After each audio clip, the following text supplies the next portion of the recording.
In this video, I'll be demonstrating how Bundlet can be used to release NetSuite customizations from one account to another. I'll be creating a feature branch from one of the repositories, our sandbox repository that was set up by Bundlet. We'll be committing some changes, updating a Suitelet, adding some other objects. Everything will be pushed directly to the source NetSuite account via our IDE, simulating what it would be like in a typical development setting. And then an administrator will pick up the feature branch that was created by our developer, import it into Bundlet, add some further customizations, have all the dependencies that SDF needs for this Bundlet to be deployed, and deploy from one NetSuite account to another, all the while having everything synced in Git with pull requests and everything. We'll even be showing how Bundlet can be used to create rollbacks, both in terms of creating rollback pull requests inside Git, but also actually undoing any changes introduced by a specific feature in the target NetSuite account, namely deleting files that were added anew and undoing any files and objects which were modified. So without further ado, let's dive right in. As you might have seen in a previous video, I currently have two NetSuite accounts linked in my Bundlet account, which is our sandbox and our production NetSuite account. When setting up a NetSuite account inside Bundlet, Bundlet automatically creates a Git repository containing a snapshot of the entire NetSuite account's scripts, custom objects, and preferences. And this is done for every account that you set up inside Bundlet. Now, to start developing off of this snapshot, one would usually clone the repository that was created by Bundlet and start making changes over there. So this is what I'm going to do now.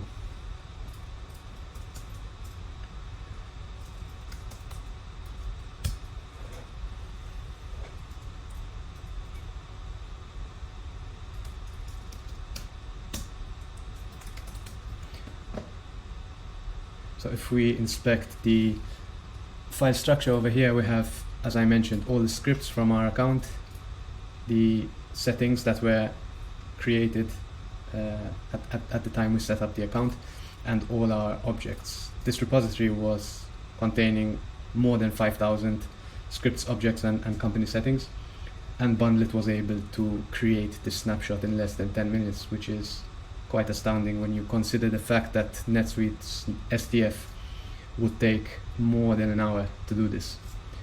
So I've set up a test scenario where in our source account, in our development account, the account in which we are developing this feature, we have a Suitelet which is accessible by this menu item, which currently has some errors, and this is the primary goal of our feature branch. It's to fix this Suitelet and push it over to our production account. So typically a developer would create a new branch to house these changes,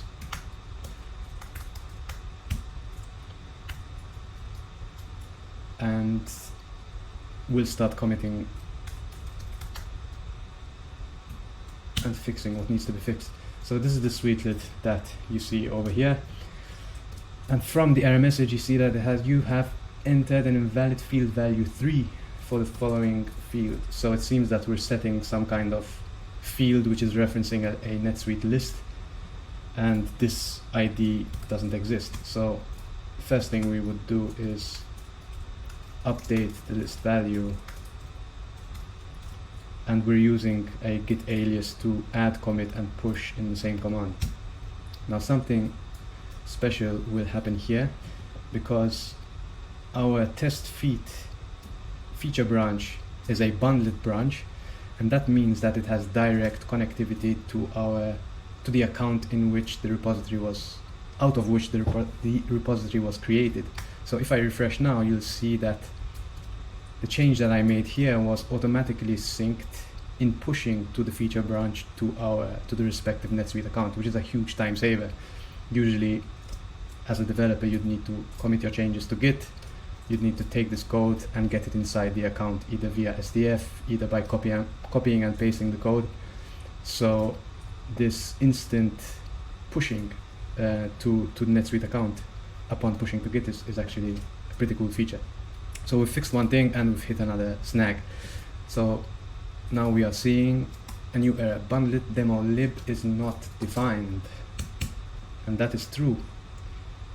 We have some sort of library here which is being referenced in the script, but it's nowhere to be found in the imports, and also it's nowhere to be found in our file cabinet folder. So let's fix that.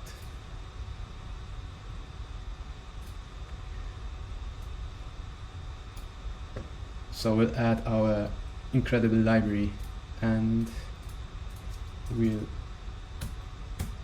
import it as a relative custom module because it's living in the same folder as the Suitelet. So update or add the bundlet lib.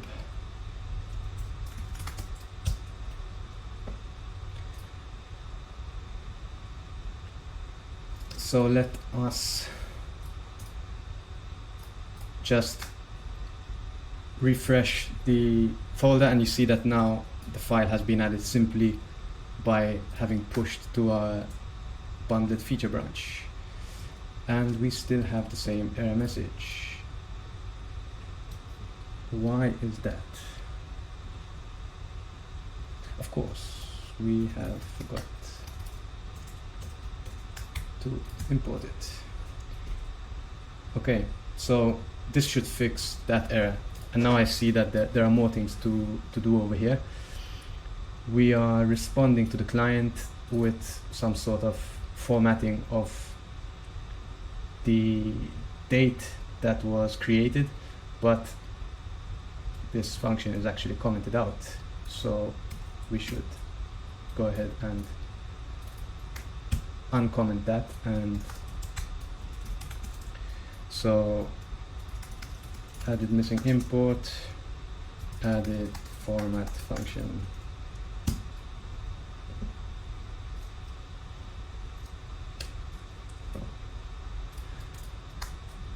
So with some luck, we'll move to the next error. Okay, one last error, moment is not defined. So as I mentioned, we have some formatting going on using moment in this function. Moment is nowhere to be found in our NetSuite account, so we need to kind of add it to our feature as well. And we also need to add this AMD file because we are importing moment using the NAMD config file. So to do that, we need this NAMD annotation to reference the libs amd.json file, Suite scripts bundlet moment. So we'll say get ACP, add moment and AMD annotation. So with some luck, our files would be imported. So there they are. And there is finally our Suitelet, which by the way was calculating the amount of days, hours and minutes left to Christmas. So developers is happy with the state of this feature and says, you know what, this is ready to be released. At which stage he signals this feature for release with our NetSuite administrator, and the NetSuite administrator, emboldened by the newfound capabilities that Bundlet gives you to make deployments, says, leave it to me, I'm gonna deploy this feature to production myself. And developer says, great, go ahead. So our administrator comes into the Bundlet deployment section and hits the create button and says, this is our test feed going to production.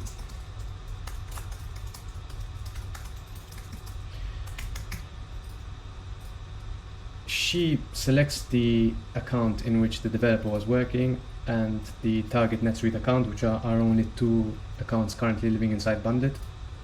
And notice here, there's this import branch facility. So essentially, she will pick up the feature branch that our developer was working on.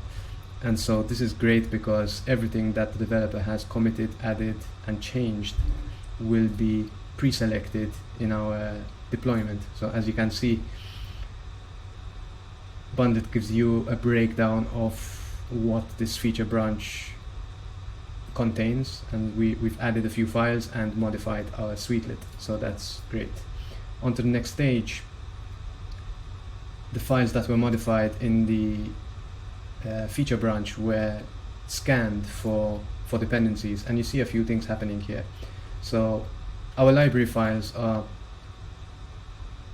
they have no references of interest here, but our Suitelet does. And so opening this code section, you can see that Bundlet has identified this custom record script reference, and our administrator says, this is interesting. So she says, listen, Mr. Developer, does custom record Bundlet demo ring a bell to you? Because I'm trying to deploy your feature, it was not committed to your feature branch, and it seems like Bundlet sees a relation here. And our developer says, you know what, you're absolutely right. We're actually creating an entry every time the Suitelet is running. We're creating this custom record, and I believe it doesn't exist in our target account. So actually deploying this Suitelet to production without including the custom record in our deployment would cause the Suitelet to fail when it's run inside production. So she says, no worries, I'll go ahead and add it to the deployment, and that's what she does.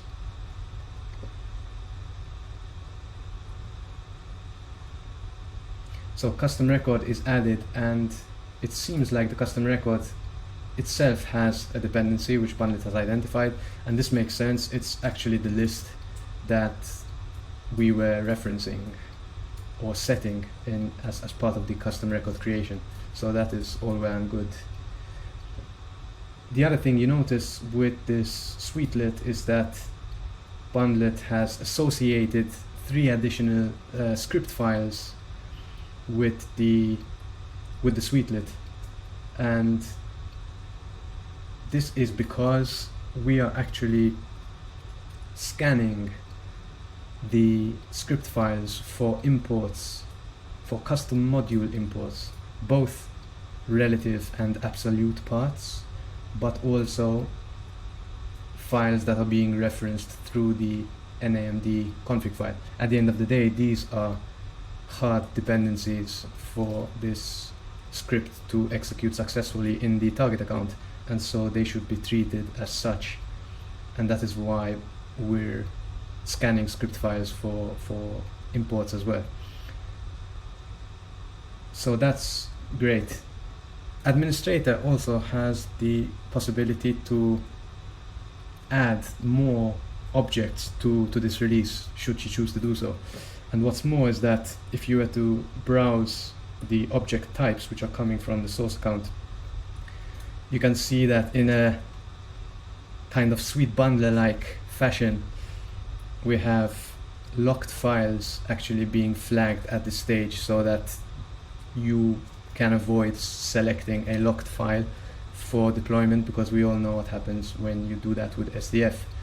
You could even choose to hide locked files so that you won't even need to worry about them. But what she wanted to do here is actually check out this workflow and add it along with the deployment. And you know what?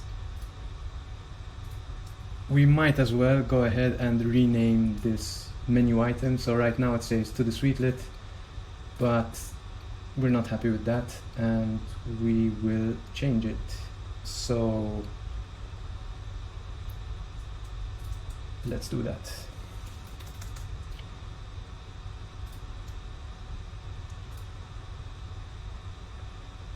We'll call it Days to Xmas.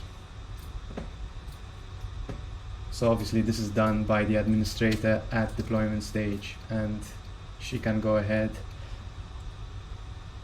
and import that into the staging area.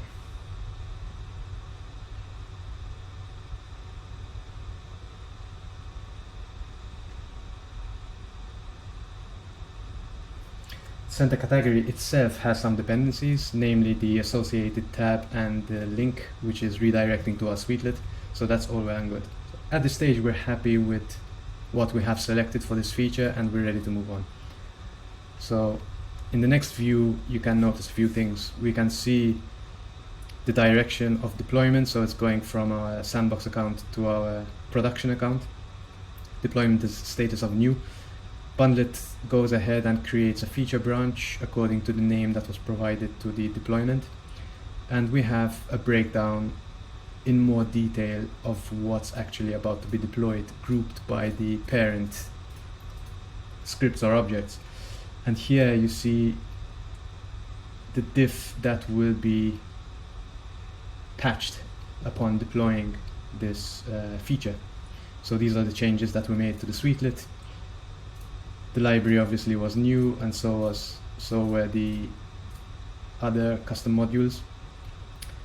We have the center category, which was modified by the administrator, and so on. We have this file which Bundlet has identified as not having any difference with the target repository and NetSuite environment, so we can go ahead and filter that out. So before deploying, Bundlet also gives you this preview feature, and if it's on when you hit deploy, you'll essentially be testing whether this feature is ready to be deployed in its current state.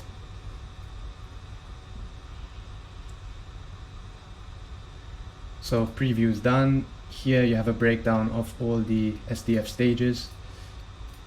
So the validation was successful, and so was the preview, deployment preview. So I would say we're good to go and deploy this to production finally. So that's what we're going to do.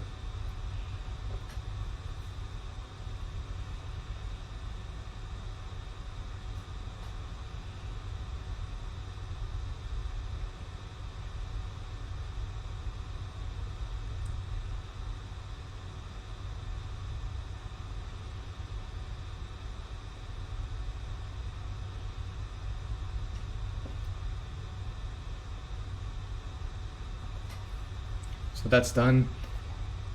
Deployment was successful, indicated by this green deployed flag, and our pull request was automatically merged into the target repository, as well as the objects obviously being deployed to our target account, which was this 23754 account. And opening the pull request, you see that Bundlet gives you a breakdown of the files and objects that were included in the deployment. So this is how you conduct deployments using Bundlet. As you can see, it has flavors of CI/CD, in that everything that you do to your repository is automatically being synced to the respective NetSuite accounts. Feature branches are created. You also have collaboration enabled between administrators and developers, as sometimes is in reality. So typically developers tend to develop features inside their development or sandbox environments. Things are committed to the feature branch, and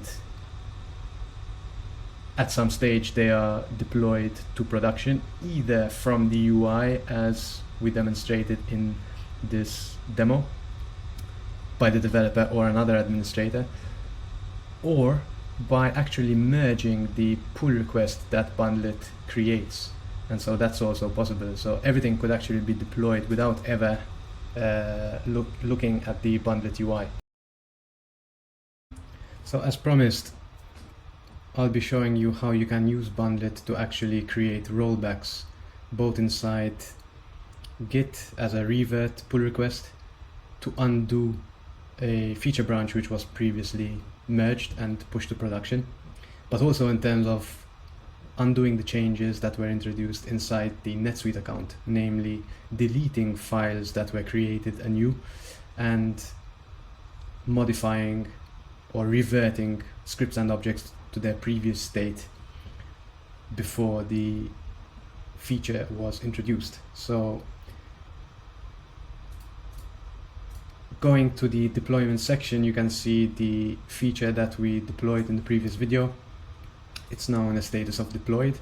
If you were to load this, you'll notice that it's in read-only mode, so you can only view what was actually deployed, but you can't do anything with it. The only thing you can do with a deployment is you can revert it. So that's what we're about to do.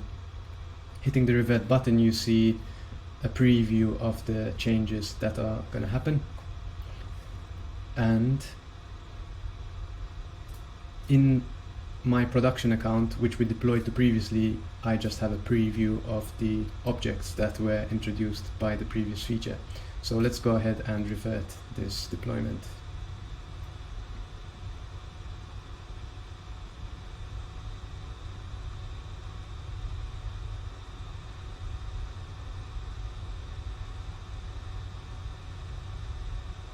So that is done. You see that we now have a revert pull request, which is reverting the previous pull request that was created by this Bundlet deployment.